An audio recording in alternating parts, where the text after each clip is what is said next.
Vamos voltar a conversar com a Janaína Camelo, de volta aqui ao vivo no Em Tempo Real, contando que ela acompanhou o julgamento no STF sobre esse suposto plano de golpe e na semana que vem, na terça-feira, os ministros vão declarar os seus votos. Qual é a expectativa, Janaína, e qual será a sequência dessa votação dos ministros da primeira turma do Supremo Tribunal Federal?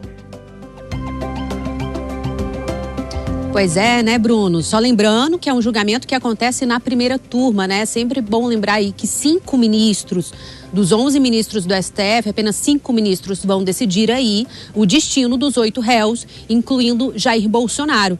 Então, o primeiro a votar, que começa a votar na terça-feira, porque essa semana aconteceram as 2 sessões com o relatório, a acusação, a sustentação de defesas ali dos réus, e aí, terça-feira, começam a apresentar os votos, né? A serem apresentados os votos. O primeiro voto do ministro relator é do ministro Alexandre de Moraes, né? O voto do ministro Alexandre de Moraes, a expectativa é que seja, sim, pela condenação, como ele até já deixou ali meio que claro no relatório dele, né? Em algumas ocasiões aí em julgamentos, o ministro relator, ele já costuma adiantar o voto dele no próprio relatório. Foi o que o ministro Alexandre de Moraes deixou ali no relatório que ele leu ontem. Então, pela condenação dos 8 réus, que são acusados por 5 crimes. E esses 5 crimes, Bruno, só para relembrar os 5 crimes: tentativa de golpe de Estado, abolição violenta do Estado Democrático de Direito, participação em organização criminosa armada, dano qualificado e deterioração do patrimônio público. E aí todos esses 5 crimes somados, se forem condenados pelos 5 crimes, se forem somadas todas as penas, né, as dosimetrias ali dessas penas, dá mais de 30 anos de prisão para os 8 réus.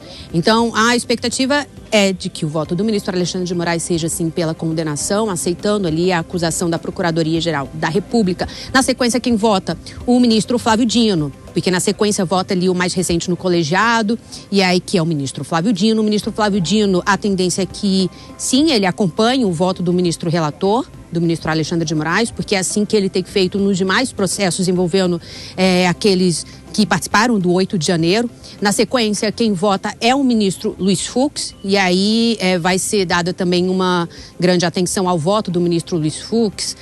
Há uma expectativa de como ele deve votar, sim, que seria ali por uma certa divergência com relação aos demais ministros, mas uma atenção muito grande no que o ministro vai justificar durante esse voto dele, né? Quais vão ser as palavras do ministro Luiz Fux, que inclusive é bom destacar que ele tem acompanhado muito de perto todo esse processo da ação penal do núcleo crucial desde o início. Ele participou de praticamente todas as sessões ali dos interrogatórios, das oitivas das testemunhas. Ele esteve perto em algumas audiências do ministro Alexandre de Moraes, a portas fechadas ali com Mauro Cid, ou então ali em outras reuniões com outros réus também. Enfim, é um ministro que tem acompanhado, tem feito questão de acompanhar esse processo muito de perto, e aí muita atenção ao que ele vai dizer, como ele vai se posicionar nesse julgamento, nos votos. Depois do ministro Luiz Fux, quem vota é a ministra Carmen Lúcia. A ministra Carmen Lúcia também nos processos sobre o 8 de janeiro aqui no STF, ela tem acompanhado o voto do ministro relator. E, por último, quem vota é sempre o presidente do colegiado. Nesse caso ali, o ministro Cristiano Zanin. E no caso de Cristiano Zanin, Bruno, é bom lembrar que ele também tem tido uma certa... Ele acompanha sempre o relator, mas algumas vezes com ressalvas, tá? Nos processos do 8 de janeiro, com relação especificamente à dosimetria das penas. Então, a gente vai ter ali um resultado sobre esse julgamento na sexta-feira, porque semana que vem vão ter 3 dias de julgamento. Na terça-feira, com o início dos votos ali, o primeiro voto de Alexandre de Moraes, segue na quarta-feira, e a expectativa na sexta-feira de a gente ver a sentença da condenação ou da absolvição dos réus, né? Só lembrando, Bruno, que no caso ali, dada a sentença, foram condenados, o que acontece? O resultado desse julgamento ele tem que ser publicado, né, no acórdão. E aí, logo depois que ele é publicado, aí assim, as defesas elas podem entrar com recursos. Cabem 2 tipos de recursos aí nesse caso, tá? Primeiro, dependendo ali da sentença. Cabe primeiro o recurso de embargo de declaração, que é um primeiro tipo de recurso que ele é usado ali pelas defesas, no caso de tentar esclarecer alguma omissão durante o julgamento, do juiz especificamente. Se no caso, pode caber também embargos infringentes. É um outro tipo de recurso, mas que ele só pode ser posto em casos específicos, que seria, no caso ali de haver divergências de 2 votos em um ponto específico. Então, como por exemplo, no caso de dosimetria da pena, com relação a algum dos crimes, se o ministro Luiz Fux divergir, houver outra divergência nesse mesmo ponto específico, aí as defesas, algumas das defesas, ela pode se entrar com esse recurso, embargos infringentes. E a análise de um recurso de embargos infringentes deve ser feito no plenário dos 11 ministros. Agora, olha só, havia a expectativa também se pode ter pedido de vista ou não pode ter pedido de vista. O pedido de vista é sempre ali quando o ministro ele pede que o julgamento seja suspenso para ele analisar melhor o processo, tem um prazo no máximo de 90 dias. Havia também essa expectativa por parte do ministro Luiz Fux.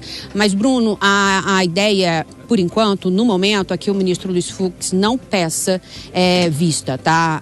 A chance é mínima dali do ministro pedir vista, até porque, para não se alongar tanto esse julgamento e haja um acordo aqui entre os ministros da Suprema Corte para que esse julgamento não entre em ano eleitoral. Então, enfim, é que ele seja transitado em julgado, seja realmente finalizado ainda neste ano.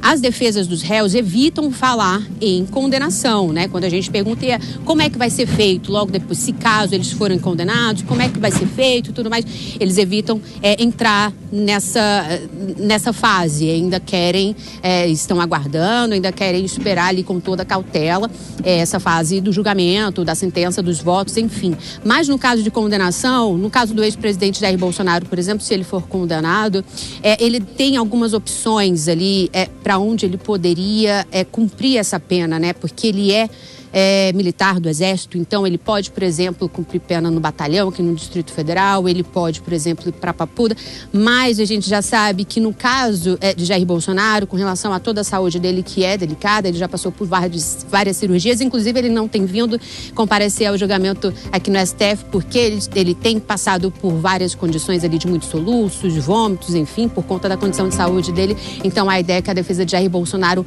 entre com um pedido de prisão domiciliar humanitária no caso de Jair Bolsonaro. Mas, enfim, por enquanto, Bruno, é aguardar até terça-feira da semana que vem, quando a gente vai conhecer o voto do ministro Alexandre de Moraes. E aí a sentença a gente vê na próxima sexta-feira. Obrigada, Janaína Camelo, pelas informações.